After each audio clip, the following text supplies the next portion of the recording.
All right, what's going on, everybody? Welcome back to this week's live video podcast today. Let me make sure we're all live and good to go. Get this shared away. We'll go ahead and get started.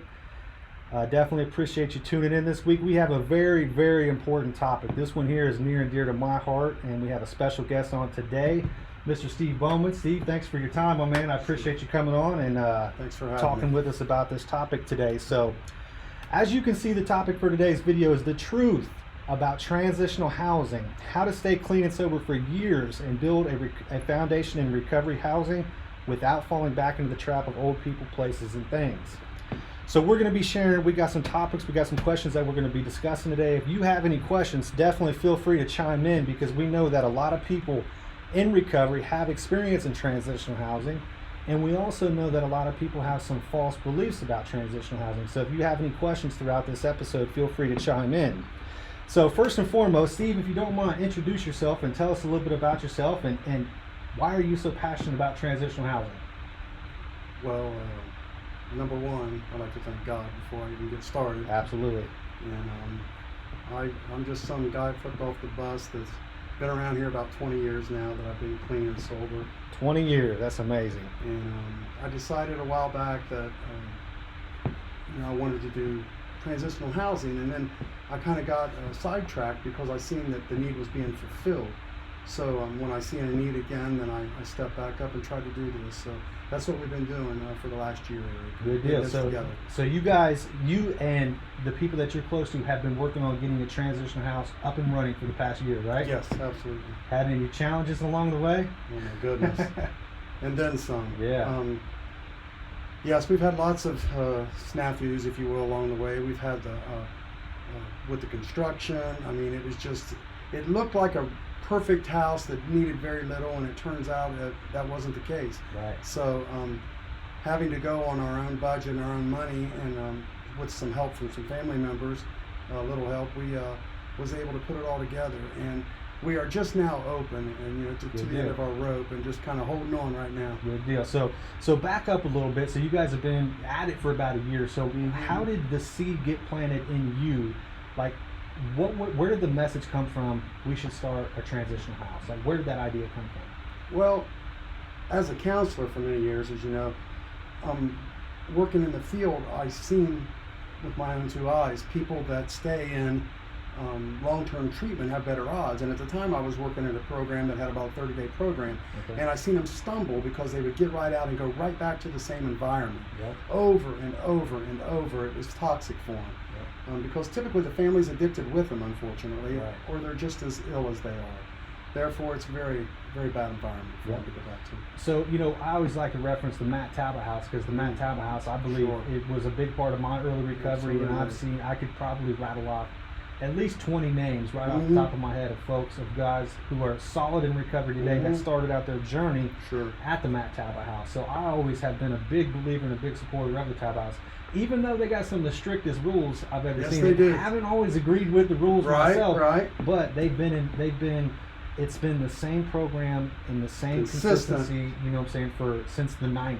I don't know exactly what, I think it was 94, 95, something like that. Yeah. But that's a long time to be up and running and to still be serving men just how they were when they first opened the doors.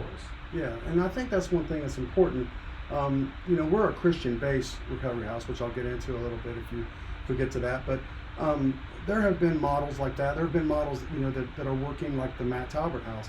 Yeah. And I think trying to strike something in between there, something that's not so, I want to say rigid and strict, but still holds them accountable. Absolutely. And still, offers them services that they can better themselves and further on recovery. Absolutely. So, I know personally that if I ever work with an individual who's going through treatment, or whether they're going through treatment or coming out of jail, or in any type of environment where they're being exposed to recovery, right, for the first time, second time, however many times, I always say, look, it's at least a good idea to explore transitional housing. Absolutely. And the first question I kind of want to hit on a little bit today is, what would you say is the difference between a halfway house, a transitional house, a recovery house, sober living facility? Like, we hear all these different names. What do you guys go by, and and from your perspective, what's the difference? Well, we're a recovery house, and from my perspective, the difference is something we were talking about, before we got started, is a lot of the guys that are associated with halfway houses, and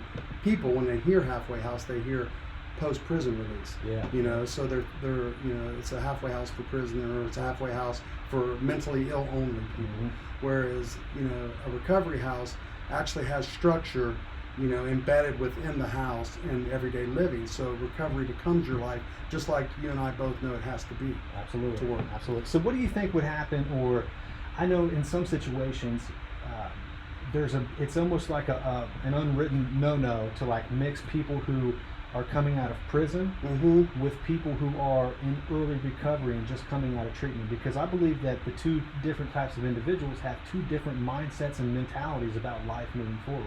Right. Now, granted, I've never, left prison, so I don't know what it feels like to leave prison but a lot of the guys who I've worked with who have been recently released, in their mind, they've done their time, they served their sentence, they're ready to get out and move forward. Sure. Right? And unfortunately, sometimes they'll have some requirements of having to go to groups or having to go to treatment, and that they're not always bought into, right? Which there's nothing wrong with. I believe everybody deserves an opportunity, but when you take somebody who's just come out of a 30 or a 60-day treatment program, who has a mind full of recovery, a brain full of treatment, and most importantly, a plan to change, right? I think that type of recovery housing environment supports somebody who's coming out of treatment and can really be a game changer for those folks. It can, Eric, and like you said, the culture in prison is totally different. So those folks coming out of prison are in a different mindset. Absolutely. So that's where we're going to talk a little bit about peer support. That's where peer support comes in handy, because when you do have a post-release peer support specialist, he's been to prison and he understands like nobody else can. Really? Yep. Absolutely. So I got Brittany saying the audio sounds a little bit weird. Give me a suggestion. How can I make it sound better? Give me anybody else hearing the audio sound a little bit weird. I think it sounds good to me. It comes through the headphones pretty clear. So we're just going to keep rolling. So my next question for you, Steve, is how long should a person live in a recovery house? As long as it takes, Eric. As long as it takes? As long as it takes. So what if it takes 5 years? Well, then we'll have to get them a house out back with grandma. Build a house, huh? Yeah. Absolutely. So I know that, I always like to share my own personal experience. Like when I got out of treatment, I lived in a transitional house for about 15 months. And my mindset while I lived in that transitional house was, you guys are going to have to throw me out of here. I'm never leaving. That's right? a good place to be, Eric. That's a good place to be. I was just so happy with it. But at that time, I didn't really understand, what normal was, or what a productive life was, or what it was like to go to work every day, or go, you know what I'm saying, all that normal stuff that we don't people know how to do that. I didn't know. Well, I've said it before, I'll say it again, for us addicts, we never really learned how to live a normal life, Eric, and so a lot of us don't get to go to rehabilitation. We have to go to habilitation. So we just need to learn how to live. Absolutely, I agree 100%. So I know that for me, I know that, my own process, when I got out of the treatment center and lived in a recovery house, I lived there for so long, and eventually, what started to change in my mind, I got a job, I got my license back, I got a car, right. I kept the job for a little while. I started to feel like I was developing the skills that it took to become a man, right? Which, even though I didn't really know what it was at the time, but I remember the fear of leaving that place, because I thought that the only way I could stay clean was to keep living in that transitional house. Right. And that was I really 100% truly believe that, Sure. And I can even remember to this day that whenever there was a man that, he was the house director of the house, and I remember him coming to me and he said, Eric, you're the senior member here. So I was the one on the chopping block. Right. And he said, you've lived here for so long, and the next guy deserves a shot as well. He said, there's a waiting list right now, and there's people on that waiting list. So he said, you're going to have to find somewhere else to go. Always a waiting list. What's your philosophy on when you get to that point with somebody? Well, since I haven't did that yet, I don't have a philosophy written down, but we do have procedures and guidelines that we go by, which would be case by case. That's our end goal is, will be to help people get a house. Right. That's our end goal. Help people get a house, most definitely. So, and I know for me, whenever they told me, they said, Eric, you've been here for so long, it's time for you to go. I was like, man, I remember praying, and I had a sponsor, and I was doing the step work, and I went to meetings, so I talked about it and stuff like that. But the cool thing is that, like, and I'd reached another place where it's like, oh man, I'm gonna have to start over all again, which felt like I was falling back, but really, I was growing and didn't even know it. Didn't know it. And what humility. It's what it was. I just didn't even know what was going on. Right. And the cool thing is that, I had a job, I had the ability to pay rent, I had been paying rent for a year, right? I had been taking care of myself, and by the time I lived in transitional housing for over a year, I had developed what it took to stay clean and function back in society, Right. and didn't even know it. Didn't even know it. Which was really cool. And from there, like, I remember when he told me, he said, Eric, you're gonna have to find somewhere else to live. And I was like, man, so I kind of got a little bit scared. And and I just did the next right thing. And literally, I think 2 or 3 days later, I had the keys to my very first apartment. There you go. And I was like, just more evidence right there of what it was. So I agree, and you said it. Definitely the fact that as long as it takes. As long as it takes. As long as it takes. I agree with that 100%. I wouldn't say 5 years is a good idea. Might be a little long. Might be stretched. There's a difference between somebody who's complacent and somebody who's really, trucking along and moving forward. That's a different topic, though. But I definitely think that being in a recovery house for long enough and knowing that you have at least the time and the space to recover and the space to continue to grow definitely is a blessing in disguise. Absolutely. Some people take it for granted. Yes. So you said earlier, you've been in recovery for 20 years? Absolutely. What year did you get sober? 1999. Clean or sober? Are you clean or sober? I'm clean. I'm clean if I'm in an NA meeting, and I'm sober if I'm in an AA meeting. Right, I feel you, man, all day. So tell me a little bit about your background. How'd you get clean? Why'd you want to stay clean? How many times you try to get clean? Well, my background. I was raised and born here in Springfield. My family owned a pretty tough bar here on the east side of town, one of the toughest, and I was raised up in there, and that was normal for me. And so, having lost my chief enabler, my mother, it was time for me to do something. Right. I had legally and everything else, I had run out of options, and after 4 treatment stints, I made it to McKinley Hall. And through the grace of God, He used that program 4 treatment stints. 4 in-house and How old were you multiple then? out. How old were you then? 35 years old. 35? 35 years old. And I used for 25 years at that time. Long time to be getting high. Sneaking beer in the back of the bar, Yeah.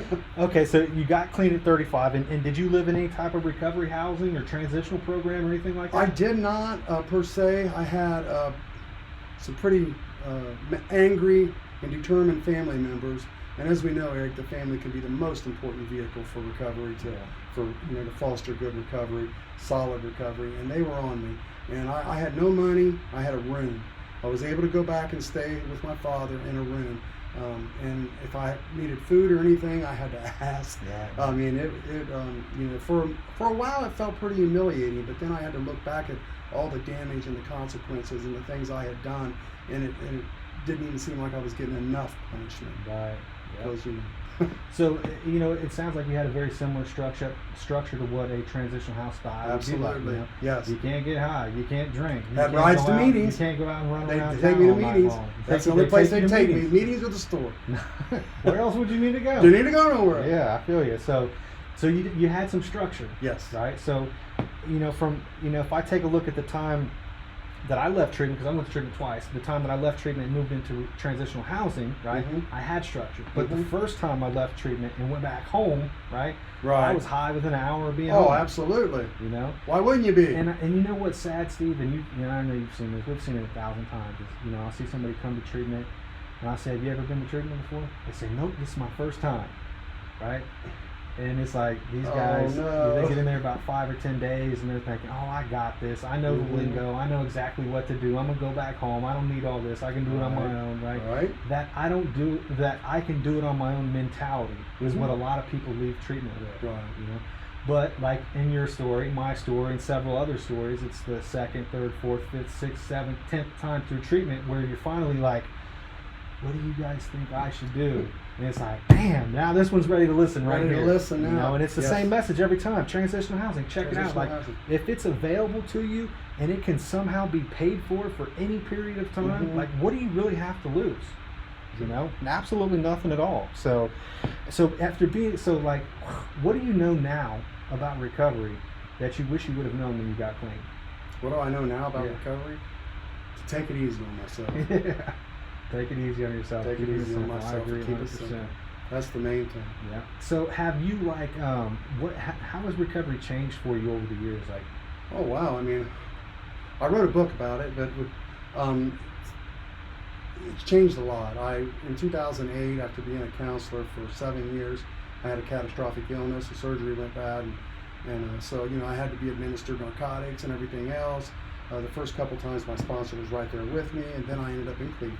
So I had to have the determination to work with my family physician to titrate off the meds and do things right, and not do things on my own, because if given about a beer on my own, I'm going to probably drink it. Yeah. So I just didn't have enough, I don't want to say confidence, I want to say, use the word cockiness, because it is a red light indicator, as it says in our book. Yeah. So, I just wanted help, and I knew I needed to do whatever. After I got back and got off, come back from the hospital and everything, it was a whole other process. Walking into an NA meeting with a oxygen bottle on my side was a different way than I walked in the first time. Game changer right there. So Yeah. let me ask you this. So I imagine you probably have over the, through 20 years, right? That's a long freaking time right Yes. there, Has the culture changed?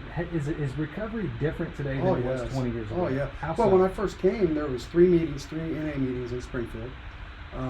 We were a member of Springfield area was a member of DASNA, Dayton area.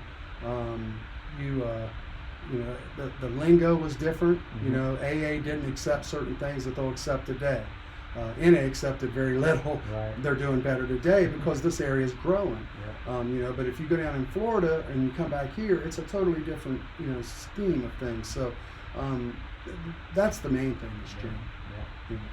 The message is always the The same. message is always the same. Don't use no dope. Yeah. Go to meetings, get a sponsor, get some supportive housing, Yeah. do whatever works for you, even if it's, as long as you're working with people and you have mentors and you're accountable, it can be done other ways than 12-step. We're learning that today. There's Absolutely. many pathways, Absolutely. and that's why we're here. That's why I'm here, exactly. Absolutely, man. So, it's not a surprise that you're doing what you do and I do what I do, because I know that once you get into recovery and you experience the blessings of recovery, So, something inside of you changes, and I think that some people try to find a way to give back. yeah. And I think that, and they do that not because of any, ill intentions, but I think that we try to find a way to give back because we think of the people that were there for us when we first got clean. And we just Sure. want to be, I always have a guy that I think of who's not around today, but, if it wasn't for him, like, I probably wouldn't have had the hope to get clean. Mhm. Sure. So, and I know you just started your recovery. You started your recovery house about a year ago. Yes. Which, and I'm sure through all the ups and downs of that, you guys have learned quite a bit Yes. throughout that process. So, tell me a little bit about how you guys actually started the recovery house. Like, how did it go from idea to implementation to where you guys are at today? Well, like most of us addicts, I had a lot of great ideas. Yeah. I just never, really wanted to stick to something. So I got into it, and I really wanted to do transitional housing probably, I don't know, maybe 10 years ago. And I seen that seemed to be a need that was being fulfilled. And then some things have happened, and they've lost them houses and so forth. So the need came back. Mm-hmm. So I had begun to start looking at houses, and I had somebody that was willing to help me with the house only. So that was a blessing, a huge blessing. And thank God for my sister-in-law, Linda. She's just such a blessing. And my brother, Terry. They've just been my backbone through all this. But because they helped with the house, the way that basically everything has changed and transpired, as far as the culture goes, as far as the culture goes, as far as the housing goes, I just want to say we started with the idea. I was looking on the internet. I'd pretty well given up, Eric. I was to the point after looking, I had a realtor that showed me probably 40 to 50 houses. They was all so bad that there is no possible. I mean, it would have took thousands upon thousands to fix these houses.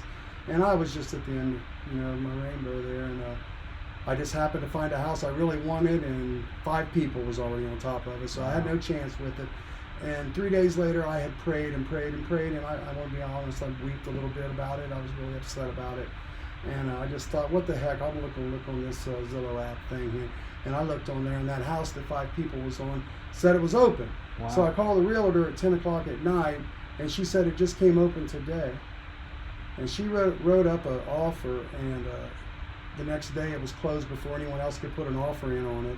And I really, truly in my heart say that's a God thing. Yeah. Because if God didn't want it, he wouldn't open that door. And he took a house that it did need a lot, but not a lot like structurally. The bones and everything were really good in this house. So it was it was a previous drug house. Mm-hmm. That's another reason I wanted it. I knew the gentleman who was murdered that lived there. I knew his whole family history. I knew his family. I knew all about the house and that it just was a horrible, dark place. Mm-hmm. And to bring light into that house was just, it just seemed like a really good idea, Eric, for not, for the people that need this. And there's either, it seems to be a religiosity between the religious set of, I want to say religious, man religion, whatever you want to call it. Over here, they're just really, really rigid, some of them. And then, the public, the worldly thing. So trying to mix them together has been what I'm trying to do. And it's very difficult, but I'm having some good luck. I mean, I'm having some good blessings, I should say, not luck, blessings. We're having some really good blessings. And, just like with connecting with the land bank and so forth I was telling you about. Good deal. So after you guys acquired the property, right, that's Mm-hmm. one massive, milestone to actually, achieve right there. So then you got to go into the process of like fixing it up and getting it ready, and I know that was probably every day. a nightmare in itself. It was every day, and then I would get a guy to help me. I'm not horrible carpenter. I mean, I'm just terrible. I mean, my body only will let me do so much, but YouTube videos are pretty cool. Yeah, and asking for help and getting asking people to for help help and literally begging for help on Facebook and. Plug for Mark there. Anyway, on Facebook, asking for help, and ready to give up and get a message from a guy who could do anything. Yeah. And he just sends me, "Do you still need help?" Oh, yes. Good deal. So like acquiring the property, fixing it up, getting it ready, right? Mm-hmm. That's a huge battle in itself right there. Oh my goodness, Tell yes. me a little bit about, and I'm sitting here and I was reading this recovery housing development guidebook. I was reading this that I pulled offline today. Yeah. So tell me a little bit about like where you guys, like your process with like a certification process, Mm-hmm. or like the challenges that you faced, or what types of certification are you acquiring, or tell me a little bit about that. Well, I was blessed enough to marry up, Eric, and the young lady I married is a paralegal administrator. So she whipped up a 501. I think I was before I could cook dinner, and I was pretty amazed by that. And she had an email confirming it all. So we did the 501. Nice. We got that going.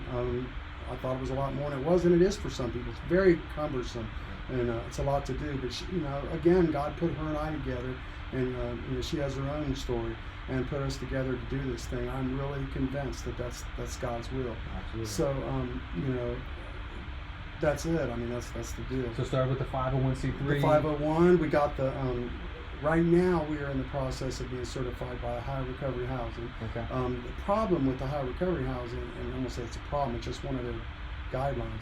You have to be open 60 days before they'll even accept you as a member, accept your application, and any funding you get from anywhere has a stipulation on it that you have to be a High Recovery Housing certified. And if you're not, you have to wait. Which means that you have to not only have the property, fix it up, Mm-hmm. find people to live there, Yep. and then keep it up and running for 60 days Yes. before you can apply To ask to for help. become. Yeah, that sounds about right. That sounds about right. Okay, all right. So the good thing is, Mm-hmm. you guys have any residents right now? We do. We actually have one guy just came in. We opened December 2nd. It's our opening day, Congratulations. soft Good opening. We're stuff. gonna Nice. we're gonna actually have cookies and stuff. Eric, you and Brittany will have to come over. I'll be there. Yeah, and we opened up. We have one guy, and Wednesday we'll have 2 more. Nice. So, and people are sending me emails that they want the beds. I'm very selective, Yeah. and I don't mean I'm hard. I just mean that we are faith based, Okay. and we're Christ centered, and that we at least want to be on the same same playing field there. Absolutely. So tell me a little bit about like what so when you say you're pretty, you've got some stipulations, you've got some criteria that needs to be met. Absolutely. So obviously a man would have to. So is it men, women, just men? Only men. Men. Okay. Yeah. And we have Safe Harbor here in Springfield. Yeah, and we do a fine great job job. with them. Great job. Yep. So when a guy comes in, tell me a little bit about like the orientation process, or like what are some things that some guys must be willing to do to live at this house? Well, they have to be willing to go to a minimum of 2 recovery events or spiritual events a week, or whatever they're using as their tool for recovery. They have to be also willing to sit through a spiritual development class, which is Wednesdays, and then also go to a church of their choice. Okay, good deal. So must be willing to get plugged in, then, huh? Yes, must be willing to do some things. Okay. And we're there daily, so we're keeping a good eye on them. Because we have peer support too. Good deal. All right, so you guys are getting folks plugged in. You just opened December 2nd, and you started accepting clients December 2nd. So January, so beginning of February, you guys will be reapplying for this? Yes, sir, we will. Good deal, man. That's awesome. I mean, Yes. that is a huge milestone. God is good. So what are some things you guys could use right now? Like, how could you guys, if somebody had it in their heart and wanted to help people in early recovery and wanted to help bless somebody that's in early recovery, or wanted to help bless somebody like yourself who has really dumped everything they have into the project like this, what are you guys in need of right now? Well, one thing we could use is an air conditioner. Somebody decided that they needed the copper on the air conditioner, so we wouldn't know who done that. But anyway, yes, so we need an air conditioner. It's done. It's like an outside central air unit. It's already set up for it. We just need to set one there.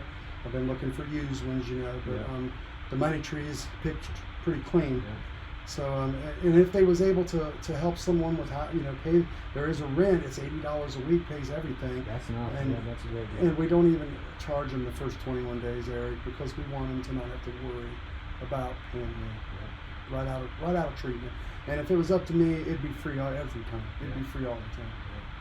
That was one of my questions. Who pays for a recovery house? There you go. Yeah, so obviously, I know how the Matt Tauba house is set up. They've got some funding that's available for either 30 or 60 days when someone enters the program. And then after that, the client or the house resident would be responsible to pay their rent, which is perfectly realistic. I think that's a very, that's good.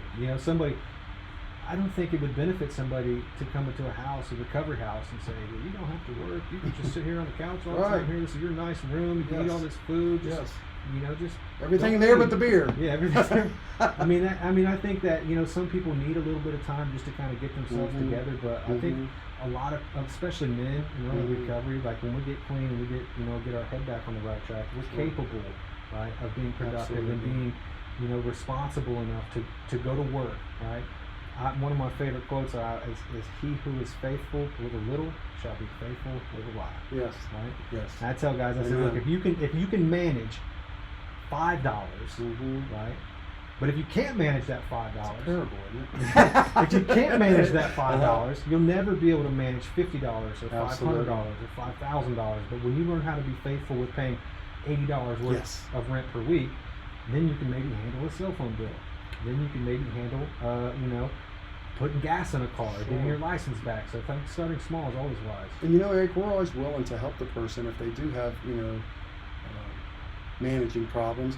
And most of us do, especially early on. We're unmanageable. So we're willing to help people. Even, one of the things we do is set up a bank account with them. If they want to save it, we'll help them save it. Yeah. We're on board to help them. That's why we're here. Absolutely, man. Good stuff. I think that, what you guys are doing is awesome. And I don't know where my itch for recovery housing is coming from. What it is I just know how much it helped me early on. Yes. And I'm not joking. I could sit here and rattle off 20 different names, at least, of people who have been very successful in recovery, have lived long, productive lives, and just really blossomed straight from transitional housing. Well, I remember reading an article a while back put out by Ohio Recovery Housing that said, I believe it goes from 3 to 12 average of guys and girls that stay, or actually guys, goes clear up to 7. So 7 out of 12, that's a lot better odds. I'll take them any day. Yep, absolutely. That structure's where it's at. So there it is, man. Steve, I want to thank you very much for your time, man. I know that you're doing a wonderful thing, and I know you're going to continue to to keep doing great stuff. And I know that. Thank you, Eric. I hope God is this good. house is nothing but successful, and I hope you add another one and another one and another one. This is my idea, what I'm working on right now, and I think that, let me get some feedback on it. So I think it would be cool to open a transitional house, but only take residents from outside of Springfield. Okay. Right, so I want to have a house here in Springfield that's specifically for men in recovery. Men, or, Okay. probably, so, I don't know about, I don't work well with women. I work Honey, very are you well with watching men. this? Eric wants a house for people. I want to have a house that's for men in recovery, but I specifically want to pull people from other cities and bring them to Springfield Sure. and help them plant their roots here in In Springfield. a great town. And be In a successful great in town. Springfield, and to get jobs in Springfield, and to be productive in Springfield. And I think Sure. that my requirements would be, you must be from out of town, and you must be willing to give Springfield a shot. Give us a shot. We're And a I great think town, that I'm telling if someone comes here and they're from a complete different town, and they don't have the old people, places, and things attached, it's very hard to stay clean when you Mhm. see the dope boy riding down the street Yes. every single day. Especially when they're in your car. But at Springfield, I mean, Darn. this is. I mean, we've got a couple main streets here in Springfield, and it's Yes. hard. It's hard for people to stay clean when they constantly see drug dealers or people they Yes. used to live or use with, or places they used to use Mhm. with. And I Sure. know if you can eliminate that and put somebody in a new environment, their chances of recovery increase Sure a great does. deal. Yeah, So I agree. I think my requirement's going to be you must be from out of town and you must be willing to grow here in Springfield. Yep. So I've got a couple guys I've been talking to about that. So Good deal. I don't know what it would look like or how I'm going to get started. I just know that, I'm praying on it, and I believe that something's going to happen. And I think that it's the right thing, and I think that it's a cool opportunity. Eric, there are some places that, before you close it real quick, that have, the halfway house and the independent living and all that. And it's my feeling that we could open up 30 or 40 tomorrow, Absolutely. and it wouldn't even take a dent out of the housing need. So yeah, right. So check it look at it like this. You've got guys who are coming back to Springfield or Clark County, Mhm. coming out of prison. Yeah. That have nowhere to live. Absolutely. You have guys getting out of jail every single day that have nowhere to Nowhere. live. Right? Yeah. You have families who are broken because these parents don't have nowhere to live. Right. Right? If you can give somebody a safe place to live and help them build that stability to get a job, to keep a job, Yes. to be a father, to be a parent, to Yes. be a brother, to be a son, to be all those things that they're Mhm. desperately trying to be, like, we go home and sleep in our, our big beds in our warm houses, Yes. and there's a lot of people who don't have that luxury, who No. don't have that privilege, Yeah. and I can remember what it feels like to sleep outside. Yes. You know what I'm Me saying? too. I don't ever want to be there. Me Man. too. And I know that, if it wasn't for the Matt Town House, I wouldn't be here today. So I think my thing is I just want to be able to create opportunities for people who need those opportunities and who are willing to take advantage of them. So Yeah. Thank you. that was I appreciate the learning tip for me, man. I mean, I know that you helped out a lot, and like I said, keep doing your thing, God and I bless you. think God's going to continue to provide. So, Steve, if someone wants to reach out to you and get in contact with you about your house, how can they reach out to you? How can they contact you? Well, we actually have a Facebook page. It's Koinonia House, right on Facebook. Just look us up. How do you spell that? Koino, Koinonia. Koinonia, Okay. N-I-A. Good deal, man. So I'll make sure that is linked in the comments here below. And if you want to get in touch with Steve and talk a little bit more about his recovery house, or maybe ways that you could support that recovery house, I know that he's definitely on a good mission to help people, and I would definitely support that cause. So if you have any questions, comments, definitely leave them in the comments section. And thank you for watching. If the audio wasn't that well, I recorded it, so I'll be able to upload it. So it may be back on soon. So I'll talk to you guys next week. Have a good night.